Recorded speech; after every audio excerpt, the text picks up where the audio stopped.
Bros and heroes. Gonna tell you about bros and heroes. Gonna tell you about comic books, costumes, facts, Boots. and other stuff. In this week's issue, High School Love Affair, presented by Gillette.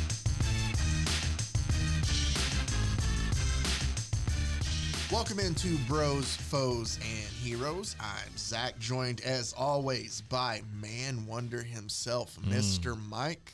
You know, when you say welcome in, I always want to say, well, thank you. Or so, you know, I always want to respond. I just don't know how else to. No, it's great. Like, I feel like we're auditorily welcoming in our listeners into the podcast. No, it's great. I think it's just my Southern upbringing where I would just want to go, well, thank you, you know, and hold the door for you or whatever.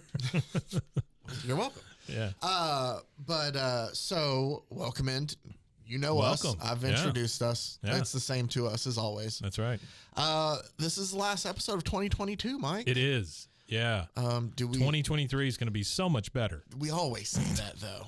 Every year is always going to be so much better than the year before. I feel like 2023 is going to be the year that we all lose our jobs. And the robots take over. Whoa, so quickly. Yep, I think so. Look at the AI explosion. How fast has that been? Yeah. You know what I mean? It's everywhere all of a sudden. That's true. And maybe it's just the crap that I follow on my phone, but every time I turn around, somebody's telling me a story of robots taking the jobs. Mike, I'm easily persuaded. I got to quit. Yeah. Get that tinfoil, man. Let's go. All right. I think I saw some on the way in. You probably did here. So, I had somebody ask me the other day, they go, so do you got any New Year's resolutions? Yeah. And I was like, well, I usually don't do that. And they're like, oh, why? And I said, and I didn't mean this in a mean way, but I was like, I like to think that if I decide I wanted to do something, even if it was in September, I would be able to just decide to do it. That's what I'm saying, man. I get, no. I'm not like, trying to put the kibosh. Cross, on. Love that word. I almost said, is it kibosh or is it kibosh? It's both. Okay. But on anybody doing that, like I understand how it works with some people, like, start with the first year, get on track. I get that. Sure. But just for me and mine, so that's what I told them. And they were just kind of like, oh, Well, the people that are super excited about the coming week, or the week that we're in, is gyms. They get so many signups this week, right? Because everybody's going to, this is going to be the year, right? Yeah. So I don't know if we talked about it a bit. It's just funny because it relates to a conversation I've had outside of here is back in kind of November or so, started working out some. And then just this past week, and so with holidays and everything, haven't been able to. Right, sure. But, we're talking about, we got to get back and, get back into things and start going again. And so we're trying to figure out, and we've thought about, trying to find the times because for that it's going to be packed. And you're trying to go as a couple? We have a kind of like a workout group. Yeah. Oh, really? I don't want it to sound like it's the Sharks and the Jets. Yeah. We like all show up in like tank tops, and we're like, we're here to lift weights. Yeah. Get out of our way. No, but like I found out, and we're here to lift weights. That's the worst musical ever. Yeah. And it's just dudes just lifting weights the whole time. To the rhythm. Yeah, grunts to the rhythm. Yeah. No words. That's it. No.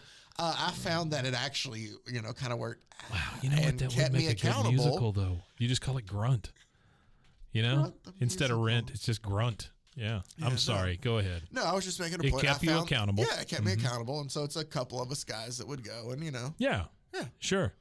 No, I agree. My wife would come with me some too. And, but it wasn't like there's like a group of us. Sure. I absolutely agree with what you're saying as far as people need things to keep them accountable. Yeah.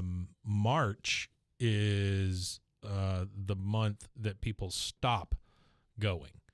So generally they sign up in the end of December, first part of January. And stay till March. And then by March, they're gone. So I got 3 months. You got 3 months, man. Yeah. And then just think the whole place will be to you. Oh, that's true. There's nobody around. If I can deal with the next 3 months, the next 9. You don't have to wipe off a seat. Well, Nothing. I mean, you kind of do just to be nice. Isn't that the grossest thing though? Like you have to wipe off the seat after somebody gets off of it. Oh no! You wipe off the seat after you get off of it. No. Oh, yeah. Well, people don't do that though. Well, I mean, where I go, they do. They do? Yeah. Oh, I went to the wrong place. Yeah, I think you did. We were mostly squatting on logs and things, so I don't know. Maybe that wasn't. No logs. No logs? No logs. Holy crap! It's all indoors. Gyms have really They changed. have central heat and air now. Oh my god! They have bathrooms Wow. inside. Do they have that guy? I mean, there's the guy that hits there. you with a stick if you don't do it right. Oh no! Oh, they don't. No. Oh, damn it! That guy's not there. There is a guy, if you have to bring him yourself, but he'll yell at you when My you do stuff. problem was they're so expensive. I mean, this was $1,000 a month to go and squat on a log and have a guy hit you with a stick. Uh-huh. Yeah. Where'd you have these classes on? It was Outback. Steakhouse? Yeah, no rules, just right. Yeah, it was great. You sit outside of this log, outside of an Outback Steakhouse, right. while some man beats you. Yeah, he's like, don't smell. Don't smell. Those smells are not for you. Yeah. He would hold like a bloomin' onion in front of you just to tempt you. Just part of it. He would sit there and eat it. This is so good. Don't smell it. He was Australian. You kind of reminded me of like a Mick Jagger there for some reason for a little bit. Oh, man. All right. Yeah. So I figured It's enough would... foolishness. Let's get down to business. Yeah, well, here's the thing is we're not getting any more serious throughout the rest of the episode because I figured we would close out since we all think that next year will be better. Just in case it's not, let's just have a fun episode to enjoy the end of 2022 with. And we did some of these before. You know what we do have going for us in 2023? Oh, yes. No election.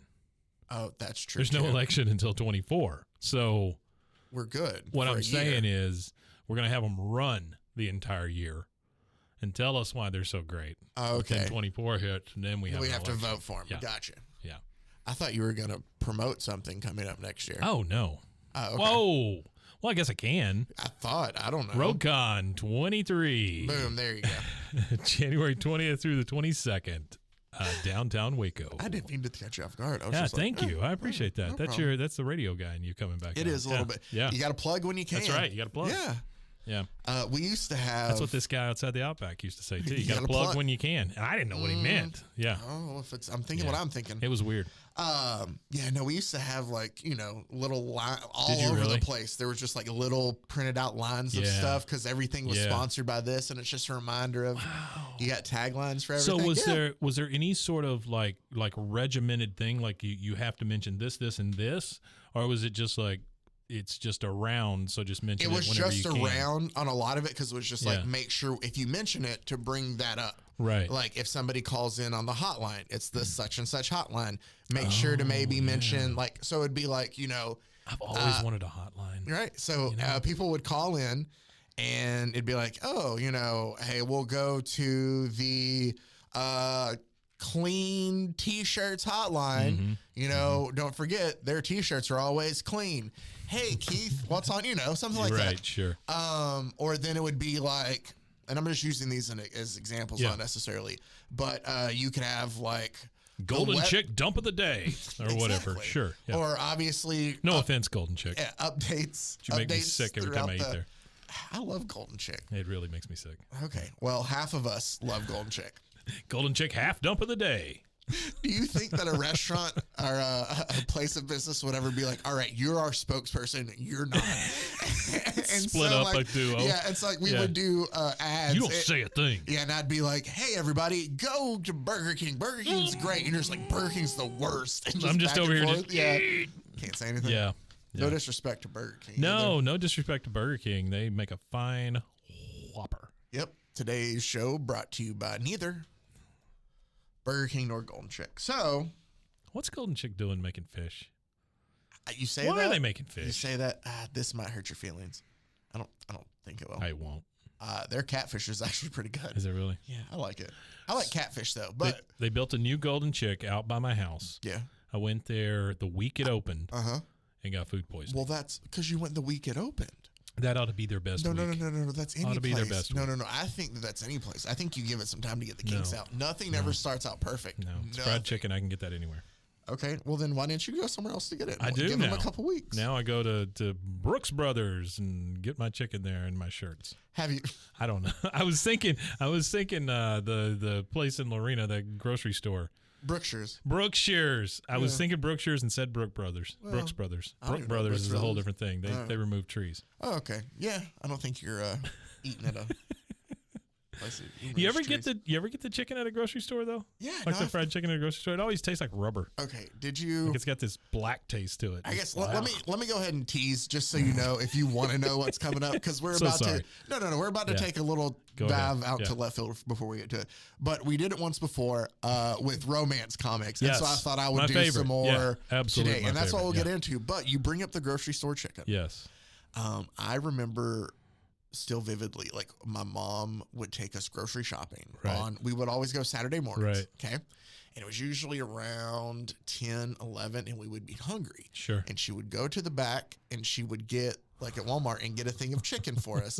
And we would eat it while she went around and shopped. Oh my God. You had like chicken bones in your well, it was like chicken tenders, or you put it back in the bag and stuff. And then when we got to the end, suck off that bone and put it back in the bag. She would put the bag on there so they could scan it, pay for it, and she'd throw the trash away on her way out.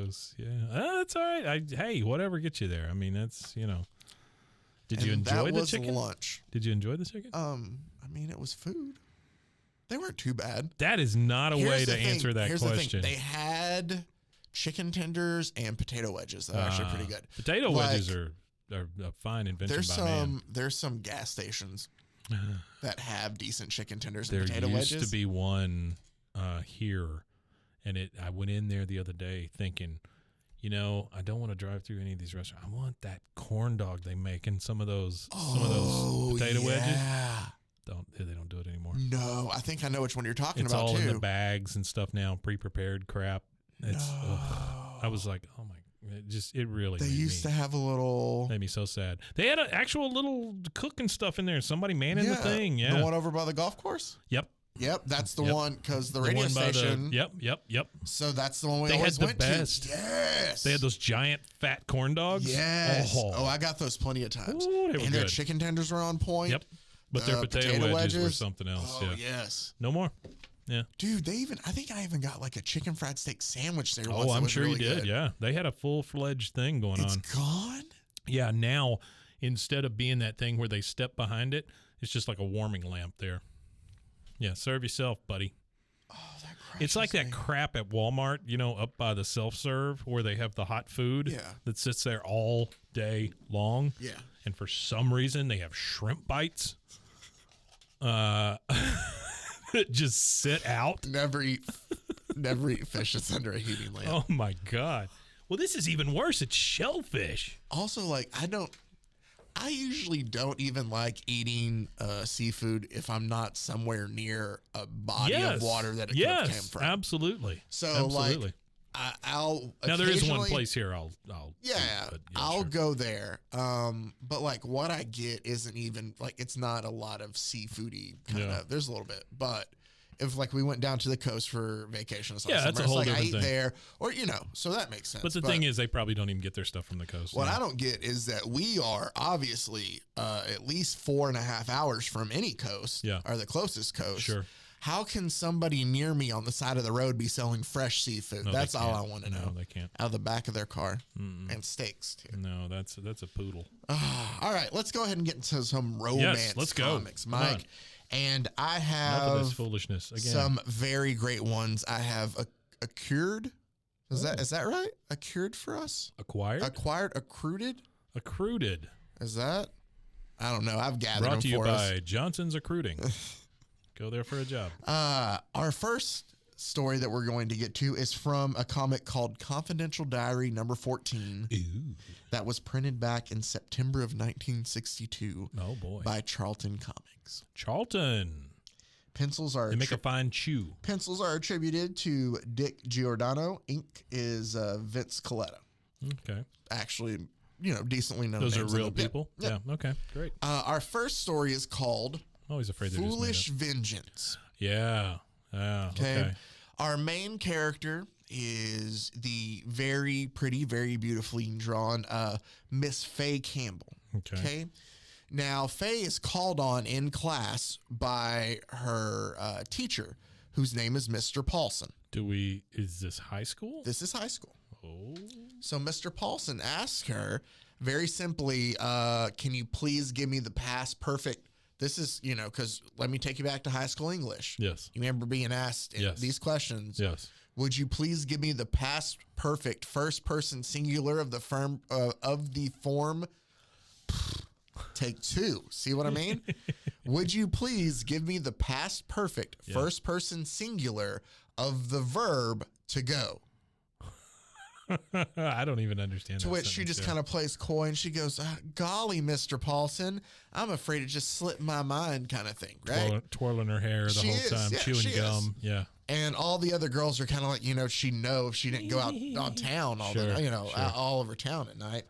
Well, Mr. Paulson is not happy about this. Do we find out what it is? No, they don't answer the question. I just want to know what the answer to the question is. No, they never answer the question. But he says, hey, I would like a moment with you after class. So everybody leaves and she stays behind. And he's like, you really? No, none of that. Damn it. You forget how sexist these romance comics are, remember? Sure. So it's definitely all the... I love how the American flag is like in every shot. It is. So Mr. Paulson meets with Faye, and he basically tells Faye that, you need to kind of pay more attention. Like you're not... He says, you're pretty. You'll never need English. Yeah, he goes, I've been very patient with you basically all term, but if you don't show more interest in the subject, then I'm going to have no choice basically but to fail you. And she's like, oh, I'm trying. I can't. I promise I'll do better. And he's like, okay, I'll give you one more chance then. So she leaves and she's like, thanks, Mr. Paulson. And as she leaves, she's like, I got him roped around my finger. Like because she... Oh, where is it at? She catches him off guard while she's like, but with your help, Mr. Paulson. And it even shows a panel of her kind of like leaning over and him staring at her chest. Yeah. Right? Oh, my Lord. It is, isn't it? So she's seducing him. This is at best maybe 18-year-old. Right? At best, yes. At best, she's turned 18 and she's a senior. Yes. And he is probably, we'll say late 30s. No, well, I think even though they're drawn like this, because there's another guy that comes up later that looks like this age-wise, and he's supposed to be 24. Oh, okay. So I'm going to say, even though he doesn't look like it, he's mid-20s, okay, probably. So he's a new teacher. He's closer in age. We'll just say that. And so, think. It's not as creepy. It's not as weird. The age gap's not weird. I think it's the fact that it's the student-teacher relationship kind of thing here. Sure. But plus all under the watchful eyes of the American flag. Oh, that's true. Good old glory. So, that sounded very. I didn't mean for it to sound like that. Oh, God bless the flag. But she tells her friend that, hey, I don't have to worry about anything. I've got Mr. Paulson, wrapped around my finger. Why didn't she just give him the answer? I don't know. Why did she give a shit? So she decides to go out for the night. Like, I'm not going to study. I'm going to go out instead. Yeah. So the next day, Mr. Paulson obviously decided to call on her again because she was supposed to work on it. And she was kind of taken by surprise. He asked her what a synonym was. And she goes, a synonym is a word that's spelled the same as another, but, and he's like, all right, Miss Campbell, I need to talk to you after class again. Yeah. So this time after class, he tells her like, hey, I gave you a chance. Mm-hmm. You obviously didn't listen. He did. I'm going to have to talk to, I'm trying to find the principal's name, Mr. Howard. Okay. That's what I'm going to call him. Sure. Yeah, Mr. Howard. Mr. Howard. And so she's like, you can't do this. You can't tell the principal. And he's basically like, I'm sorry, I have no choice. Because, I guess that. He can tell the principal. I mean. Exactly. He goes, Faye, I'm afraid this will be, oh, I forgot. They messed up on this. They left in their mistake. So the line says, Faye, I'm afraid this will have to be a final warning.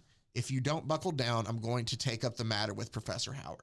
That even looks weird, like the way it's in the speech bubbles. Yes. Huh. But you see where it How says weird. be, have to be? Yeah. Huh. And so that's where Faye's like, no, you can't do, like, what do you mean take it up with the principal? Yeah. And he's like, you've given me no other choice. And she's like, you better not do that. Yeah. Like, she's threatening him. She's like, or you'll be sorry. Whoa. And he's like, that'll be all, Miss Campbell, and kind of like sends him out. Oh, this is the vengeance. So she decides, you know what I'm going to do? I'm going to get him in trouble. I'm going to spread rumors around school that we've been in a relationship together. Oh, wow. Right? Yeah. So That is vengeful. yeah, she goes, I lost little time in planting the seed of gossip, and the fruit it bore frightened even me. I don't know why I feel like I need to read the romance stuff like this, but I do. Within a few days, the love affair between Mr. Paulson and myself was the talk of the school. Oh. Well, and that's fair, right? Because if somebody did that, that's that right. was always a thing with students. So leave the door open, side hug, and then all of that one stuff. afternoon she gets home, and her dad's home early from work. Uh-oh. And she's like, "What's up?" And he's like, "Sit down, young lady. We need to talk to you about what we've been hearing about you and this teacher." Wow. Right? And They've heard about it down at the insurance agency. I started to cry under Dad's barrage of questions. But She knows the word barrage, but she doesn't know what a synonym is. Okay. But I neither confirmed nor denied the rumor about Mr. Paulson. Why not? Why wouldn't you confirm it to your father? Exactly. Why not be like, okay, Dad, this has gotten out of hand. Oh, Dad, like, especially to your dad. Yeah, I mean, blame it on somebody else. Whatever. Yeah. Just say it's a rumor. And he goes, he grew angrier by the minute and decided to have a showdown at the school. Uh-oh. Not with guns or anything like that. It's not like a Wasn't fight. that time like yet. Yeah. So he shows up and he talks to Mr. Howard. AR-15s had not been invented yet. Sorry, that was a little dark. I'm sorry. A little bit. So Mr. Howard says, and I did not expect a joke like that in the romance. I'm so sorry. comics. Yeah, so sorry. So I'm just saying, out of everything we cover, Yeah. Went from chicken tenders to AR-15. Yeah. We're all over the place. Yeah. So Mr. Howard, the principal, basically tells Mr. Paulson, if any of this is true, like, this is your career as a teacher. You're finished. Yeah, absolutely. And he says, he's like, sir, I'm telling you that nothing has happened, that it's a lie. Like, it's just a rumor. I haven't. And then Mr. Howard says, and you, young lady, and turns to Faye and says, are subject to immediate expulsion. Ooh. From the side there, it looks like the principal has a Hitler mustache. It kind of does, but he doesn't. And then they show him in the front, and he now has he a regular looks like J. mustache. Jameson. J. Jameson. J. Jameson. Yeah, it's the one made by Charleston. It's not the Marvel one. J. Jameson Scott whiskey. And I said Scott. Scott whiskey. Love his stuff. Oh man. So Mr. Howard's rough tactics forced the truth from my lips. Him just saying that she was going to be immediately expelled is what caught, not her father not actually her father, being not the right thing to do. And so she says, all right, I'll tell the truth, even if it means getting expelled. I invented the story about Mr. Paulson and me to get even with him for cracking down on me. He did nothing wrong at any time. He was just doing his job. And then her mom's like, Faye, how could you? And Faye says, I realized what a terrible thing I've done, Mother, and I'm ready to accept my punishment. Yeah. Then it says, Mr. Howard explained why I couldn't continue at his school, and I understood. What? Just all of a sudden. Yeah. Now I get it. You spread rumors. You can't go to school here. I get it now. Okay, you're going to have to give me 1 second here. The paranoia has set in that I didn't hit the button. Okay? Okay. Give me a second. So I will talk while Mike. Good. Yeah, we're all good. Right in the middle of. All right. I'm so sorry. It hits when it hits. Heart wants what the heart wants. You know. I was just in the middle of the last. I know. I'm so sorry. It's the last panel of the comic. Go, man, go. She's learned her ways. Yeah, found out why she couldn't go there anymore. Yep. We moved to the other side of the city, where I could make a fresh start at a different school. What? Even though my new classmates were unaware of my shame, I knew it would take time for the memory of my vicious vengeance to pass. The end. So this is the whole story. That's the whole She made I was really expecting something to happen here. Nope. She made up a rumor. Yep. Her dad heard about it down at the meat market. Yeah. He confronted her. She lied to him. She lied to him. They went to the school. You're going to be expelled. Oh, my God. We got to move. That's the whole story. That's the story. Wow. And, the kids don't know the shame she feels. Like, why can't you just go back to the school? They'd be like, she's hiding her scarlet letter. It's funny. I kept a theme, Mike, yeah, on these first two. That was nuts, though. Like, nothing happened. Okay, great. The most exciting thing that happened is I got up and I looked at the button. That was it. Yeah. Yeah. It's a great story. Good job. I'm just saying it's insane that that's a story. So this one now we start. One time I got in a car and I went across the city. I saw a dog. The end. I mean, that's same thing. Yeah, essentially. Right. Okay. So our next one is aptly titled High School Affair because I wanted to keep the theme. Watch out. But we're going to go back in time 9 years previous. This is from Love Secrets number 35 from December of 1953. 1953. Yeah, Ooh. that was when my year and month my dad was born. Really? Yeah. Wow. Did he have anything to do with this story? No. Oh, okay. But it was published by Quality Comics and art by Sam Citron. Yeah. Sam Citrano? Citron. Oh. No.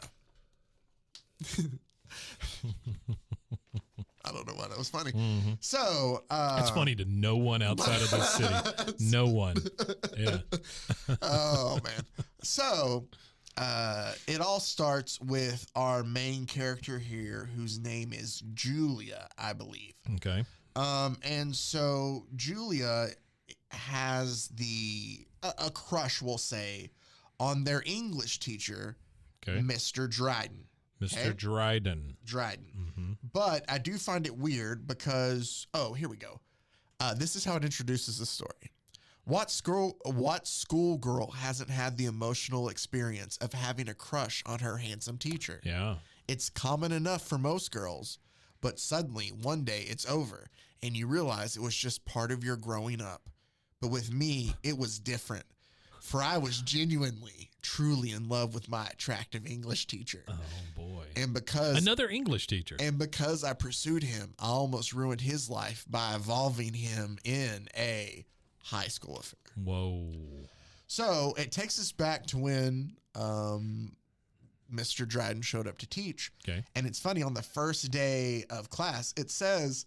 It happened that exciting day. I began the final half of my senior year in high school. Okay. So second semester of high school. All of us were wondering who our English teacher would be. Then it shows a panel. Why does it change?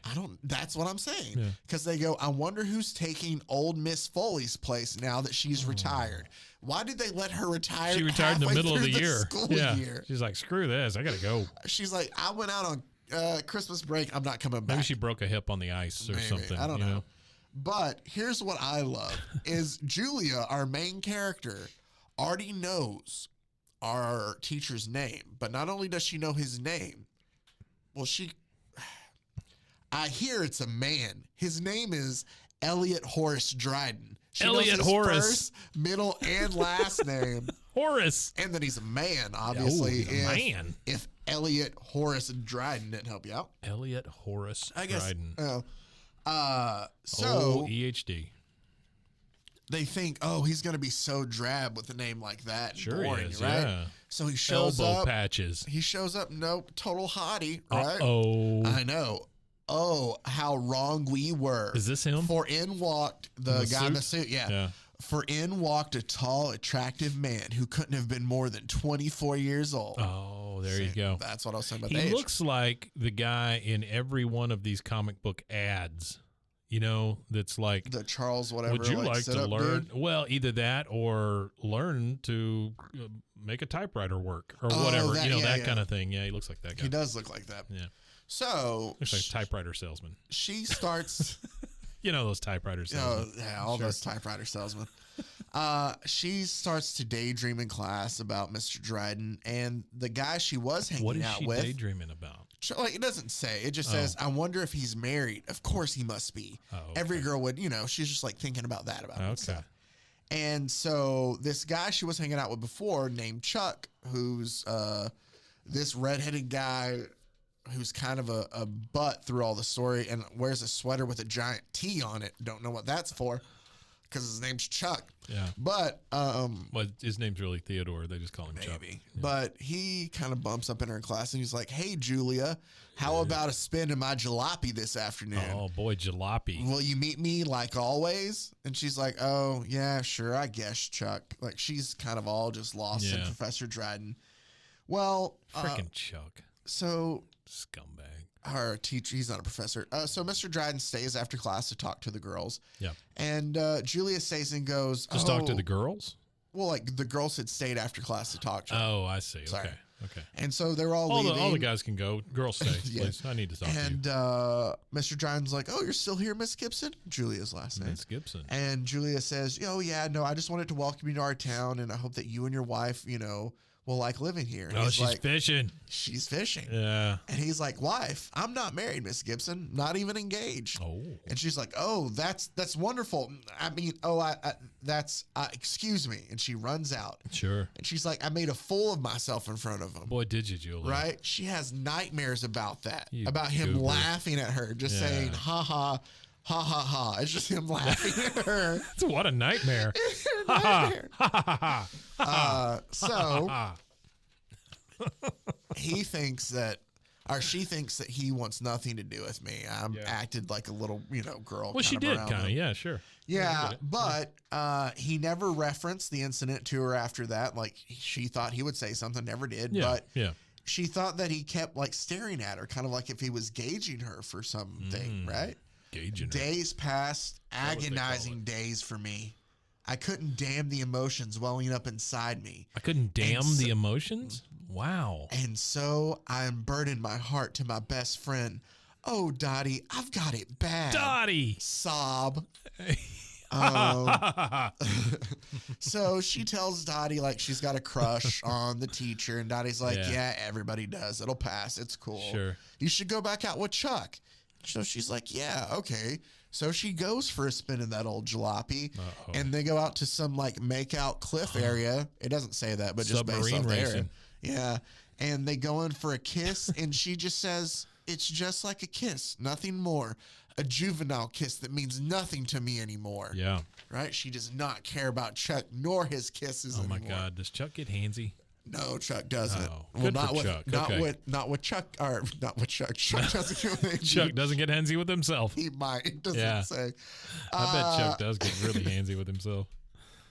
So God, he looks like a friggin' goober in he this does. thing. Look at him. So he's like, "Hey, what's wrong? You used to like my kisses." And she's like, "I'm sorry, You Chuck." used to like my kisses. She goes, "I'm sorry, Chuck. Things have changed. I don't think I ought to see you anymore. Please take me home." And so he's like, "Now I know I'm not just a school." Oh, she knows now that it's not just a crush that she has on the teacher. She really loves him. Plus, Chuck, your breath always smells like mint schnapps. So she's waiting on a bench when Mr. Dryden comes along, and he sits down, and they're talking, and the music plays behind them from like somehow there's in a comic book. It says, "We sat quietly after that, caught in the spell of the hauntingly lovely music drifting towards us on the softly sighing night breezes." Okay. So there's music playing nearby. Wow. Somehow I felt his eyes upon me. I looked up. His tender face was close to mine. Then suddenly he was kissing me. Oh, no. And I knew this was the kiss I'd been waiting for all my life. No. It sang into my soul like the far sweet music of the stars. Wow. So now the teacher is making out with his student. He pulls back and Is he's like, this "I'm for sorry." real happen? Yes. Oh. He's like, "I'm sorry. I shouldn't have, No, you shouldn't have, I just dude. couldn't have resisted kissing you." And she's like, "I wanted you to kiss me. It's okay." And he's like, "No, you don't get it. Like, we can't do this. It's wrong. I better go." And he like gets up and leaves. And he so gets off and leaves? He gets up and leaves. Okay. That's just okay. Sure. Gets off the bench. Yes. Sure. Yes. And leaves. Okay. She's heartbroken, but oh, Mr. Dryden. Chuck has followed her. And he's like, "So this is why you ran out on me. You had a date with Dryden." Shit. And she's like, Chuck, you followed me? You've been spying on me? And he goes, you bet I have. I saw your little love scene with Dryden. You got a heckin' nerve making a play on your own English teacher. Is he still wearing the shirt with the T? Yeah. Oh, fantastic. I don't know why. He never takes it off. It says after that, there were only embarrassed glances between Elliot. She calls him Elliot from this point, too. And me. Then one night at the school dance, it turns out he's a chaperone. What was his middle name? Horace? Yeah. Okay. Elliot Horace Dryden. Elliot Horace Dryden. No offense to any Horaces out there. Sure. But Elliot Horace Dryden, as a chaperone, walks up and no offense to any horses either. Julia and goes, may I have this dance, Miss Gibson? First of all, why are chaperones dancing with the high school girls? No, that should never happen. And she goes, why, of course, Miss Dryden. Well, why wouldn't she? She's in love with him. Of course she's going to say yes. You're fired, yes. dude. Get out. Well, so they're having a dance. And it goes, and then all of a sudden, he goes, I want to apologize for what happened the other night. She said, why apologize? Didn't you like kissing me? And he says, now see here, young lady, I'm older than you. And she says, older by 6 years. I'm 18, you're 24. Just a few years difference in ages doesn't mean anything when two people are in love. And boy, she took it quick. And this is the response that he replies with that gets me a little bit. 18-year-old girl dancing with this dude at a dance, kissed him on a bench, says she's in love with him. Right? He says, that's a very persuasive argument. Keep on talking, darling. You've almost got me convinced. What a jerk. Wow. And then she goes, oh, Elliot. And then... get your hands off my girl. Chuck shows up. Oh, dun dun dun. And Chuck goes back to punch him, but Mr. Dryden punches Chuck in the face. Oh my God, are you serious? Yes. And then the principal runs out. This guy's so fired. And he goes, Mr. Dryden, you know it's against the rules for a teacher to strike his pupil. It's explicitly right here on the wall, Mr. Dryden. It says, do not punch the kids. Yeah. Unless you can explain your behavior, I'll have to ask you for your resignation. Unless something happened. I'll have to ask you for your resignation. Really caused you to punch a kid. And Dryden just goes, I have nothing to say. Right? How classy. So Julia says, Elliot, discharged under a dark cloud, it could ruin his teaching career. It could. It should. Yeah, she goes, I mustn't let that happen. So Julia says, please, sir, it's all my fault. I forced basically my attentions upon Mr. Dryden just to get Chuck jealous. That's all I did it. Like, he was just a pawn. Mr. Dryden was just trying to defend himself. You still punched a kid. Yep. So then the principal's like, okay, I see in that case, let's forget this whole thing. No, dude, you can't do that. Run along, young lady, and take your football hero with you. Right? He's just like, oh, girls being girls. Just go take that boy with you. Get out of here. Take that boy with you. Get in his jalopy. Hey guys, we don't have a potential pedophile teacher. It's good. We don't have a potential pedophile abusive teacher. Yeah. It's all good. He explained himself. He's fine. Everybody go back to dancing. Yeah. Nah. This punch day's fun. Chuck and Julia, guys. Chuck, he's a goofball. So great linebacker, though. She goes, I could feel Elliot's eyes upon me, hurt as Chuck snickered and grabbed my arm possessively. Oh, my God. And he goes, come on, honey. Let's you and I go someplace where we can make some plans about our future. Right? What the? Then the next panel, Julia's crying. And he goes, now that we're alone, honey, hey, Julia, what? And she goes, I'm sorry, Chuck. I don't love you. Please leave me alone. Chuck is on this roller coaster, man. Yes. And she goes, poor Chuck. Yeah. She goes, I'd saved the man I loved from scandal, but the price was my self-respect.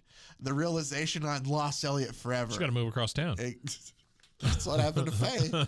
Her and Faye could be best buds. That's right, yeah. She goes, I wept for my lost love, and then someone was before me, and it's Chuck. And she goes, Chuck, please, sob, please go away. I don't love you.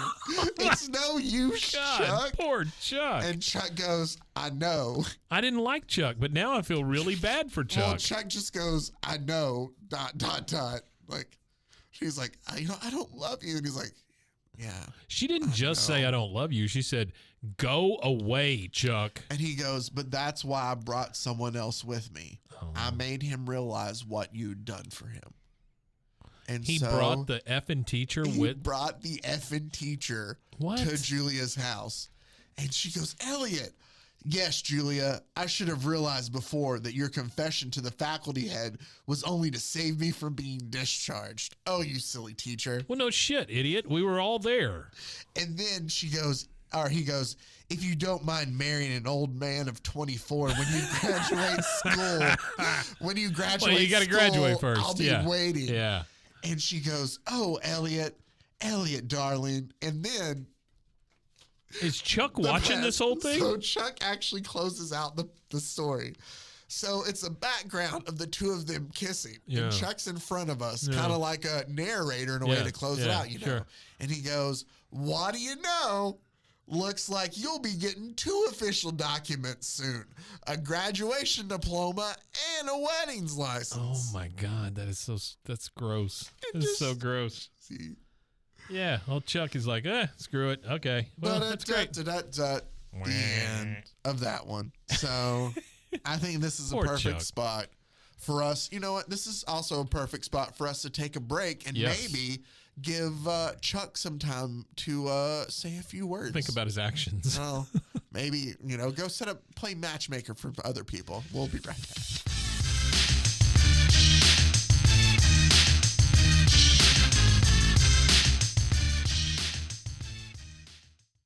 RogueCon 23 is a creator convention that's coming to Waco, Texas. Zach, what would you think if I told you we signed a big YouTuber to come to town? Ooh, I'd be excited about that. Yeah, we did. Like hundreds of thousands of followers kind of thing. Yeah. Nice. We got to put them up in a hotel and the whole thing. Ooh, it's a big deal. It is. So we're going to do it for 3 days. January 20th, 21st, and 22nd here in Waco, 6 different locations. YouTubers, TikTokers, I guess that's what you call them, TikTokers. Instagramians. I'm old. I'm older. I mean, no offense. Yeah, but we're gonna have live podcast shows. Influencers. You and I are gonna do a show. Yeah, live. You should come see us. You should come see us. There's gonna be live podcasts. There's gonna be live music. There's gonna be a guy holding snakes. There's going to be maybe some wrestling. There's going to be TikTokers, YouTubers, Instagramians, all kinds of fun for the whole family. That sounds like a blast. Yeah, Friday, Saturday, and Sunday, 2023. If you need, well, not if, go get your tickets at RogueCon23.com. Yeah.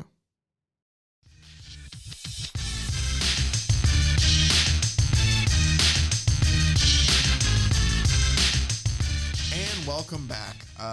Unfortunately, we didn't hear anything from Chuck during the break. So because he's dead. That was 1952 or whatever. 53. Okay. But let's go ahead 1 year to go. And get into just a couple more stories. Yeah. Great romance stories we have here to close out this week's Love episode. Is in the air. So did you like the first 2 so far? I loved them. Yeah, I thought they were great. I thought we learned some valuable lessons. Yes. We did. You can screw a teacher and get away with it as long as you punch a child. And then if you really screw up, move across town. That's right. Those are the lessons I learned. Pray that nobody realizes the shame you feel. Right, sure. So we're going to move. She had to dump all of the people in her life and move across town. I wonder if she changed her name. That's what I'm saying, right? She's like, no, my name is now. It was Faye, right? Yeah. She just put a little umlaut over. So it's foul. Foul. Oh, man. So we're going to move away from school. We're not going back to school anymore, but we're going to deal with. We graduated. We did, but the name of this one, A Monster's Kiss. Oh, no. So, for one frightening moment. That's what my wife says. I think I'm having a nightmare. Oh.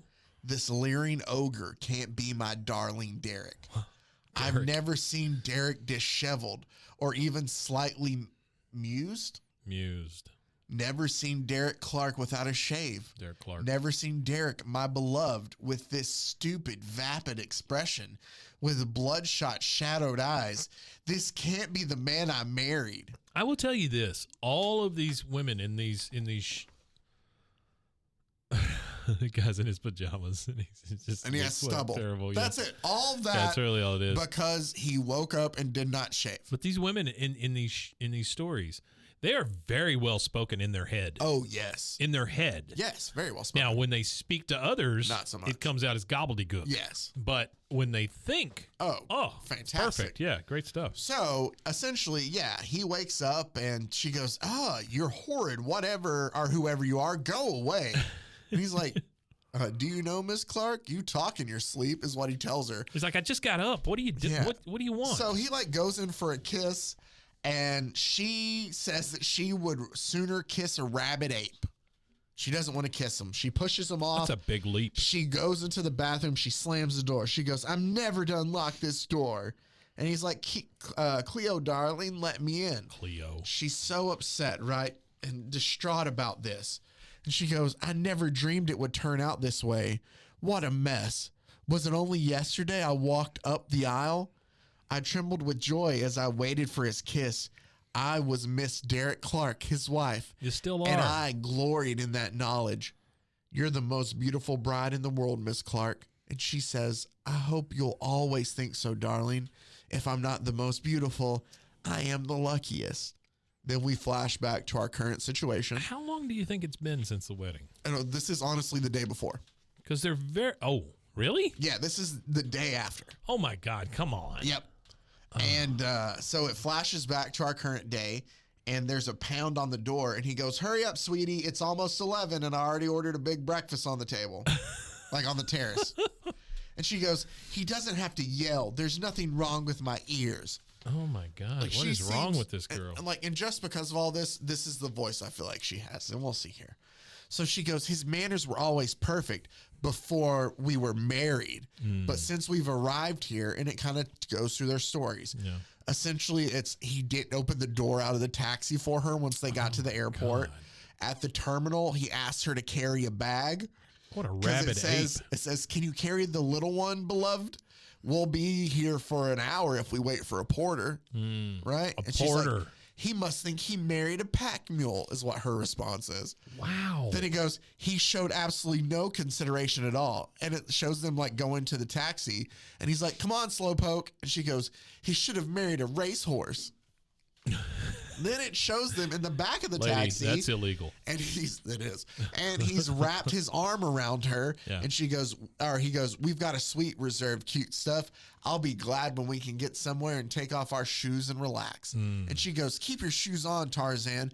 And stop. Tarzan. She goes, and stop pawing me. We're in a public vehicle.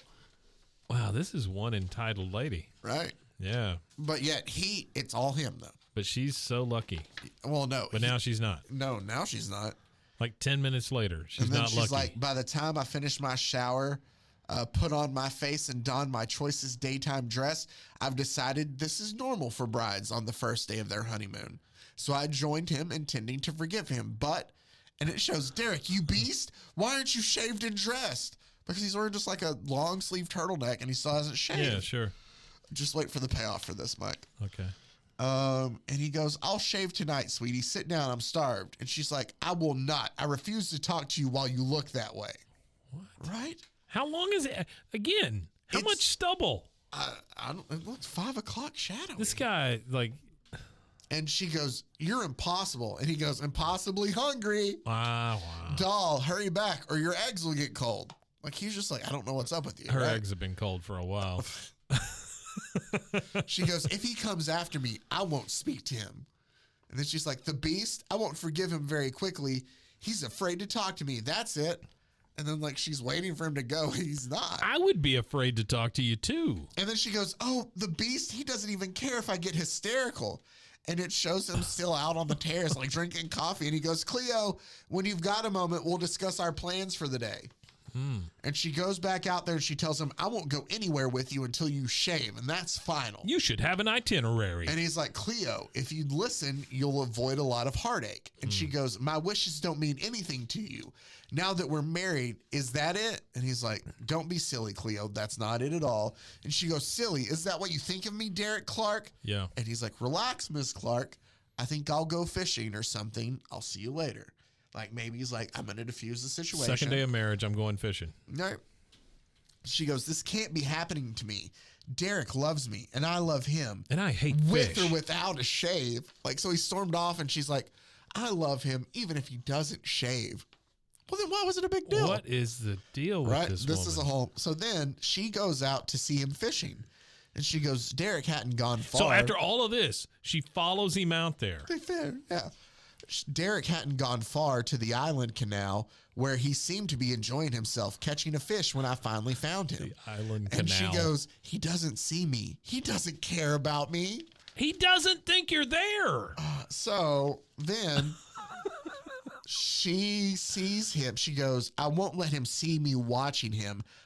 That'll teach him a lesson. And then she turns around and sees that he's not in the boat anymore. And she goes, oh no, he must have fallen in. And she dives in looking for him. And when she comes up, he's sitting in the boat. And she's like, oh no, what happened? And he like helps her in. She goes, I'm sorry. Or he goes, I'm sorry. When I was working on catching that fish, it knocked my oar over and I had to dive in to get it. You know, I guess you saw me when it's what? Yeah, that's her explanation. Either way, oh, I was diving in to get this oar. This is why you didn't see me. Who gets jealous of a guy who falls out of a boat? I don't know. So he helps her up into the boat and they're both driving. And she's like, I'm sorry we quarreled earlier, Derek. I do love you. And he goes, I'm insane about you, sweetie. What? Think about this for a second. Yeah. You're in a boat in a lake. Yeah. Oh, I'm sorry, an island canal. Island canal. And you're fishing. Yeah. And your wife that you married the day before just pops up out of the water. Yeah. What the? Well, you just dove into the water yourself, so you're wet. Right. And she pops up out of the water, too. It does not matter. You are by yourself. You've gone away. And your wife just, bloop, here she is. Well, here's the thing. She pops up first, and she goes, darling, oh, darling, you're alive. And he goes, of course I'm. Oh, you thought I'd fallen in, didn't you? Like, he was like, of course I. And then it dawns on him, oh, you're watching me. He didn't say, why the hell are you here? Nope. Why are you in the water? But then they go in to kiss. What the hell? Because they're making up. The stupidest thing. No, just wait. This is just terrible. wait. I'm about to take it to Okay. another level. All right, please just do. wait. Please do. So she kisses him, obviously, to make up for their quarrel. And she Ooh, goes, you taste oh, like no. fish. Derek, stop it. I can't stand it. And he goes, but you said I thought. And she goes, I know I did, Derek, and I still love you. But your beard is like sandpaper. You're ruining me. What? You're ruining me. And he goes, oh, I see. Well, we won't do that again, will we? Kiss? I guess. That's all it says. And then it brings us, they go back to take all his fishing equipment back, right? Is this story brought to you by Gillette? Hold on. Is it? No, it's not. It's not.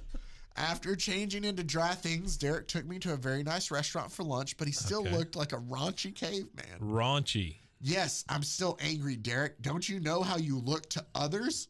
Like, she is very upset about this beard still. The dude just grew he's some like, hair. He's like, I know what I look like. I'm not worried about what others think. The only person who concerns me is you. Like, that's what he tells her.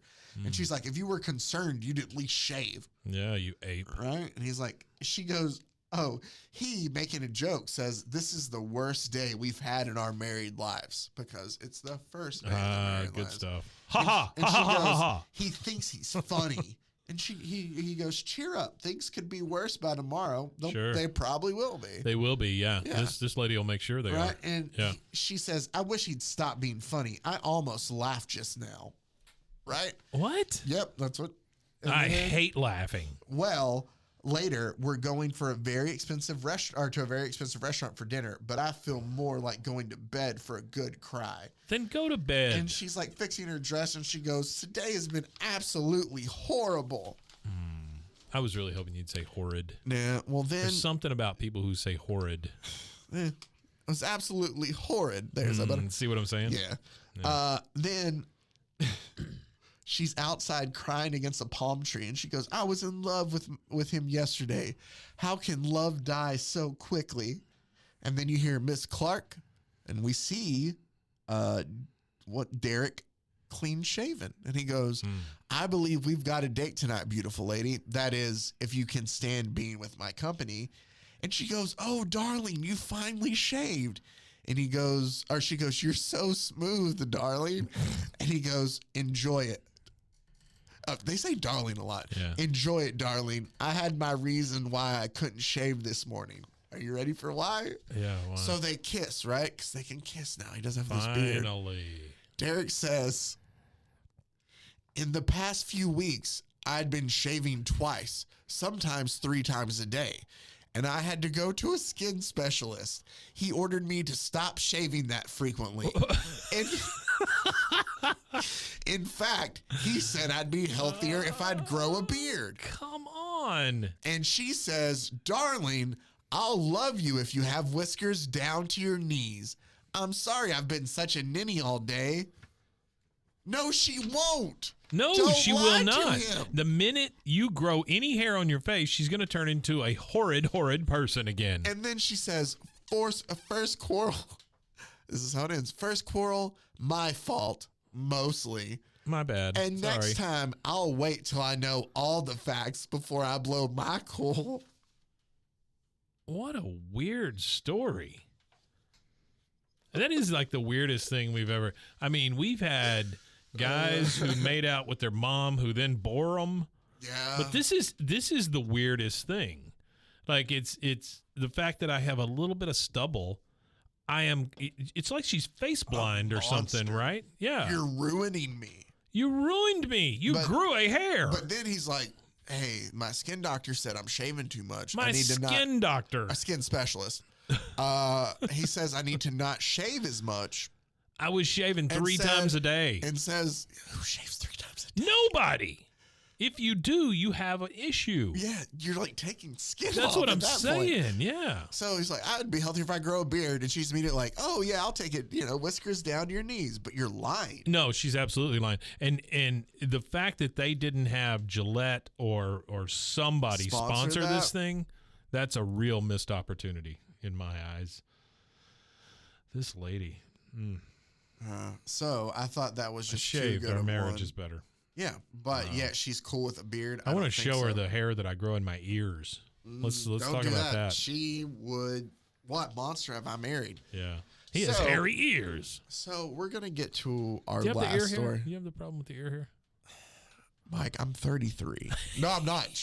Dude, I forgot how old I was. I'm 34, actually, about to be 35. Wow, so yeah. It happens, right? I know, and I have to take care. But I never thought that I'd be in my 30s, being like, oh, got to trim up. There's 2 things. Why is that a thing? 2 things that happen. No hair hair? No, no. That's just an assumption. I mean, that's just a thing that happens, right? Yeah. You get that, but then I have to phrase this delicately. The cold water whenever you have a seat, on the toilet, that thing. Yeah. I mean, like. No, I'm following. The teabagging of your toilet, it becomes more and more frequent. Just letting you know that's in your future. Plop. Whoops.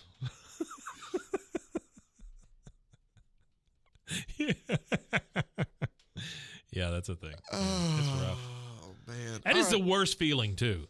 Because you're like, oh, God. No, it's not, Mike. Well, the worst feeling is kissing somebody who hasn't shaved. That's true. I guess. And just as surprising, too. What if you... Yeah, okay. I'm good. I'll stop. Yeah, I'm sorry. Fine. It's going to get pretty bad. So. Oh, boy. Our last one is, I was a child bride. Yeah. And the first picture we get the Church of Jesus Christ is a husband with his young wife over his lap, like he is about to spank her. He's spanking her, yeah. This guy looks like a rockabilly icon, too. Look at him. Look at his hair. That is some big hair. He does. Well, this is from True Bride's Experiences, number 16, from February of 1956. So we're supposed to believe that these are true stories. The art is by Al Avison, and the publisher is Home Comics. Home Comics. Home Comics. Not to be confused with Work Comics. Or House Comics. House Comics or Shop Comics. Doctor's or Place Office Comics. Yeah. Sure. Car Comics. Car Comics. Yeah. Those are tough. It's tough to draw when you're driving. It is tough, too. Thank you, Elon. So. For freeing up my hands. It starts off, when my husband humiliated me in front of my parents after they had been so good to us, only my pride was hurt. but my heart was pierced with anguish when he hurled bitter accusations at me. And all because I was a child bride. Wow. So, yikes. What we get here is... A child. That is such a... That word is terrible in that phrase. It is. And here's the thing is they never tell you how old she is. Yeah. So I'm assuming she's obviously at least 18. The moment I turned 12. It's so weird. Child bride. I hate that. But so we're introduced to our main character who is named, I don't even know if they give her a name. Oh, see, that's the first problem. She's unnamed. Yeah. I think she's always called like dear or baby or... That's a great point you're making, Zach. You know, give your kids names and they won't turn into child brides. That's true. Yep. Obviously, the thing here, she didn't have a name. That's right. That's what did it. But we meet our main character, and she's leaving like the movies with her friend, and she comes home, and her mom is there at home, and her mom says, "You're late, baby. I dropped in. I dropped in to say hello and thought I'd start dinner for you because it isn't right to make Frank wait, but I can't find any meat." And she says, I didn't have time to... I can't find any meat. She goes, I didn't have time to market after the movies with the girls, Mom, but I'll open a can of something. What? Yeah. Wow.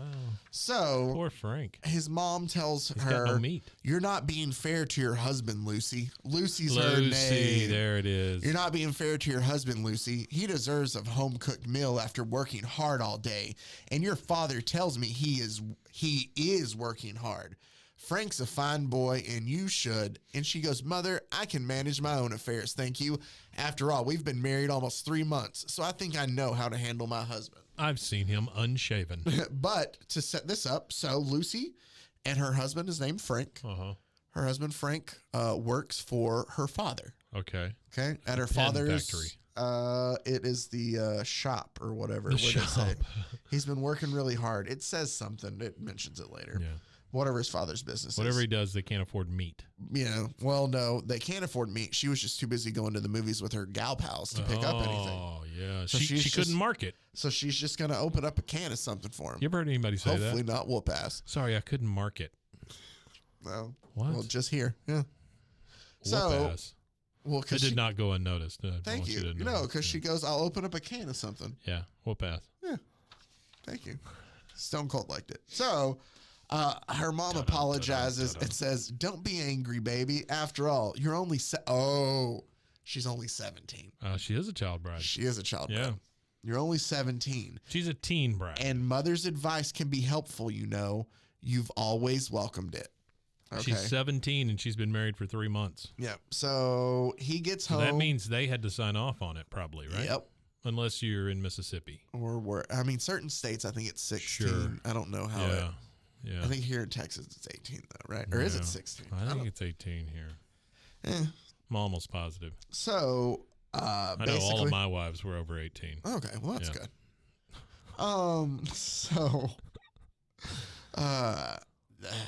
You didn't have to have a compound so you could marry them all. So I cut the first one open to count the rings, and she was 18. That was good. Solid tree joke there. Yeah, it's solid good stuff, tree huh? joke. Yeah, just wait. I got an ichthyology joke coming up later. I can't wait for that. But so Lucy's mom leaves. I think at some point this show is just for us. That's true. Lucy's mom leaves, and she says, Mom scolded me because I didn't have time to cook you a 7-course dinner. But you don't mind, do you, darling? Just meat. And That's all she's looking for is just meat. And Frank says, as a matter of fact, yes. Your mother is right, Lucy. This is the 3rd time this week you've come home too late to prepare a decent meal. Frank, you son of a bitch. And she goes, you're both against me? The way you talk, I sound like a child playing house, and all on account of a silly can of tuna fish. Well. And she throws it in the sink and she runs off. And Frank goes, it's not just the tuna fish. It's Lucy, darling. Please don't cry. And he chases after her, right? It's not just the tuna fish. And he chases after her and he's like, hey, I'm sorry. I just wanted to, get home and see you. It's just been, busy, stuff like that. Been busy at the shop. Yeah. And he says, seeing you is what keeps me plugging when your father drives me so hard. By the way, honey, he thinks I might get the new job next month. And she goes, why didn't you tell me that? That the minute you came in, When you're the assistant manager, I know you'll make Dad proud of you. And he replies and kind of pushes her off. And she's like, what's the matter? You look angry. And he goes, is that all my promotion means to you? Something to make your father proud of us kind of thing? He's kind of got a point. Yeah. Sure. So they're apparently cold. They're not getting along too well. Yeah. And they have to go on Sunday to a dinner at her parents' house. And Lucy tells him, Frank, it's bad enough that you're not, talking to me. At least, be nicer to my folks today. Mom roasted a turkey just for you. And Frank goes, for heaven's sakes, can I just be myself one day a week? After slaving at the store the other 6 days, no matter what I do down there, I can't satisfy your father. Dude's working 6 days a week for her father. And she's like, hey, on Sunday, we're going over there. And he's like, I can't satisfy him. That was my second marriage. Was it? Yeah, pretty much, yeah. Well, yeah. You couldn't satisfy your father-in-law? I could not, no. So she says, this can't go on, Frank. We're drifting further and further apart. Can't we be honest with each other and discuss things? And Frank's like, okay, Lucy, we'll talk about it later after dinner, right? He says, I'm tired of having to think first and last of your parents. You're grown up now and you're married to me. It's time you realize that. Well, yeah. The guy's got an argument. And then he's like, we'll talk about this later then, once they get there. So, they're sitting there at the dinner table. Now come here for your spanking. And Lucy and her mother kind of leave. She goes, I need help in the kitchen. And while they're sitting at the table, Lucy's dad said, I'm glad you're here today, Frank. I've wanted to talk to you about the store. You're disappointing me, son, the way you're no longer trying. Wow. Right? Where are his parents? I don't know. Yeah. So Lucy's talking to her mom and she says, Mom, I'm so mixed up. Something's happening to Frank and us, and I don't know what it is. And her mom's just like, all young brides go through that. It's okay, dear. Yeah. And she goes, but my mother's words didn't soothe me, really. Wash the turkey pan. It shows them talk later. And she goes, let's get it over, Frank. Where shall we begin? And he goes, Lucy, my dearest, there's no beginning. There isn't going to be an end because the only thing that matters to me in this world is you. The cold stone wall between us, it's had me crazy. I couldn't think straight. Couldn't keep my mind on my work. It's all my fault. Yeah. And she says, oh, Frank, my darling, hold me close. I've missed you. So they kind of embrace for a second. Sure. And she goes, these past few weeks were a nightmare, dearest, but they're over. And now I know you'll try hard again at the store. A nightmare. And she goes, I know you'll try hard again at the store now. And he's like, Lucy. And he kind of pushes her off of him. And he's like, I should try harder so your father won't be disappointed. Yeah. Like, can't you ever forget about your parents? You're not my wife. You're still their little girl. Like, even in my arms, you scheme to, and then you hear, Lucy, are you home? Her parents have shown up. Jesus. Right? Can't shake them. And she goes, it's mom and dad. They're downstairs. Please, please, Frank, don't let them know. And he goes, I will let them know everything. And he picks her up, like, by his arm, and he's grabbing her down. And it says, I lived a lifetime of agony in the few seconds it took my parents to walk up the short flight of stairs. In a trance, I felt Frank's strong arms scoop me up and carry me across the room. She says, put me down, you brute, put me down. And they hear, that's Lucy's voice. I had a feeling something was wrong. We're here, baby. They're like to kind of protect her there. Wait, tell me one more time why he picked her up. We don't, because she said, now that we're over whatever this thing is, you can try harder at the store. And he's like, that's it. I had enough of that kind of. Okay. I didn't make the connection. I didn't really understand that. So, while he's picking her up, he takes her over to the door where her parents are, and her dad says, oh, look at my little girl. And her mom says, Lucy, baby, are you hurt? And Frank says, here's your baby. She's perfectly okay. Just needs some sense knocked into her. Oh. And then he says, Frank looks at her dad and goes, who's going to spank her, you or I? And her dad goes, leave my child alone, you monster. Well. And he puts her over his knee, and he raises his hand back like he's about to spank her. And she goes, Dad, Mom, help. And he goes, this is one time Mom and Dad can't help you. And then they shoot him. Oh, man. Then it says, Like a trapped animal, I kicked and clawed to escape that humiliating hand raised over me. I was choked with loathing for my husband as I lay trembling across his knees. And then I looked up into his eyes. What? Are you crying? You love me. It's written all over your face. You're doing this crazy thing because you love me. What, and Frank what? says with tears in his eyes, yes, and that's why I can't go through with it. I'd cut off my arm before I'd give you a second's pain, Lucy. Oh, my dearest, can you ever forgive me? He gets up quickly. She falls on the floor. Well, and he stands up and he dips her down and she's hanging, holding on to his neck. And he goes, she goes, I'm the one who begs your forgiveness. I've been a fool, a child who's needed to grow up. And her dad says, Lucy, my dear. And her mom says, no, dear, don't interfere. We've been wrong. To continuing to treat her like a little girl. It's time we left her alone with her husband. And then as they leave, her husband says, Lucy's dad says, you're right, Sarah. And my worries about Frank at the store are over now, too. Wait.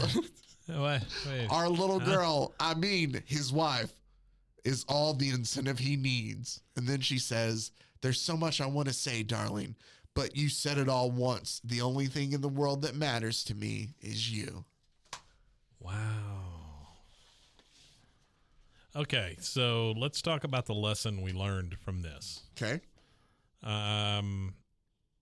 You can get married at 17. Yep. But if you do, you're going to go through a 3-month dry spell. Yep. Where you get mad at your husband because he doesn't work enough, I guess. Well, no. You're mad at, are you talking about this story here? Yeah.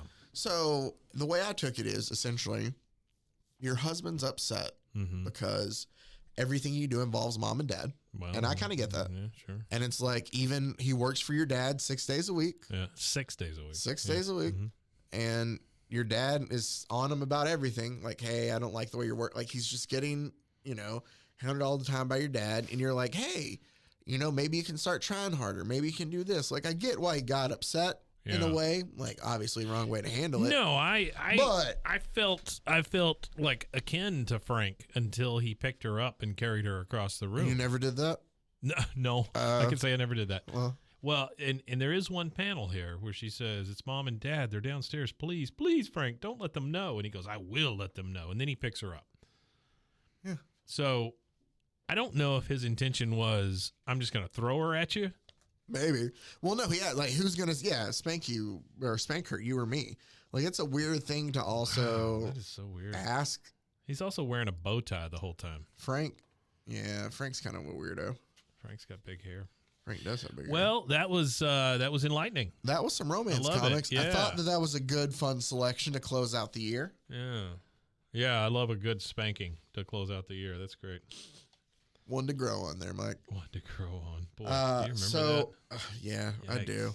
As always, you can find us on social media, Instagram, BroFoHero, Twitter, at Bros, Foes, and Heroes, or at brosfoesandheroes@gmail.com. Also, you can find the many other great podcasts in our family of podcasts at roguemedianetwork.com. Yeah. I wonder, do you have one in mind whenever you say that? Does one come to mind? Or I do. Well, no, when I think about it, I have certain podcasts I think about each time when I do it. Okay. Do you want me to shout them out when I think about it? No, not at all. I was just asking. I was just asking if one came to mind. Yeah. I have a couple. Okay. Sometimes when I do it, I'll have, and, because you're on it, and also previous guests of the show, Rusty. Sure. You guys do blah. When I ran out. Yeah. So I think about that. Yeah. Oh, that was such a good comic, though. It was good. Yeah.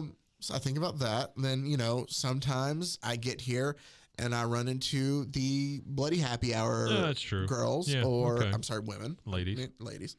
I've never threatened to spank them either, by the way. That would be weird. Yeah, that would be weird. I see Allison a lot from Poltergeist. Mm-hmm. So, there's tons of different. Okay. All right. I'm just asking. It wasn't really a test. I was just wondering if you have certain ones it's in been mind. a while since I've seen him, but Pete Sousa, Pete. I see Pete every now and then. He comes across my podcast. I listen to Pete. Yeah.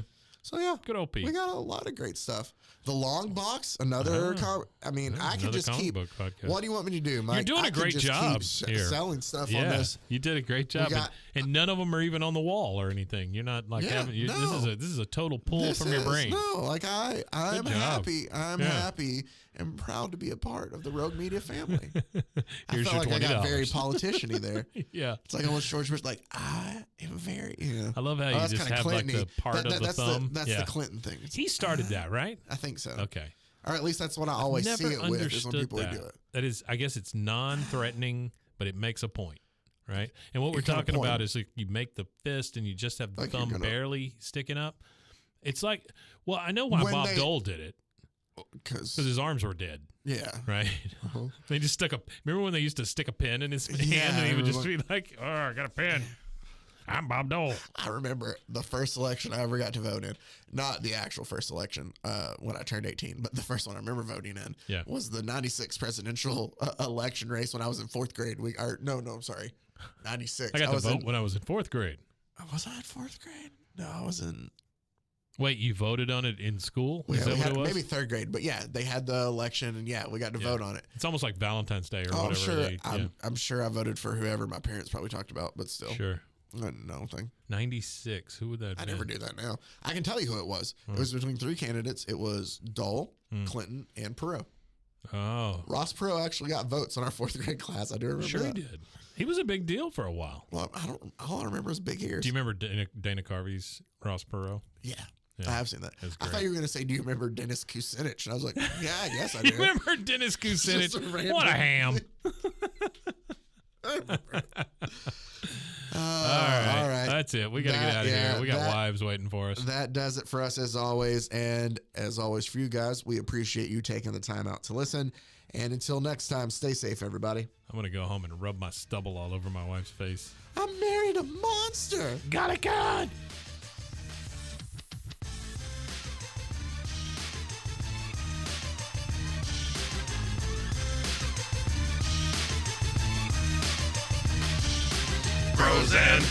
Pros and heroes. Gonna tell you about pros and heroes. Gonna tell you about.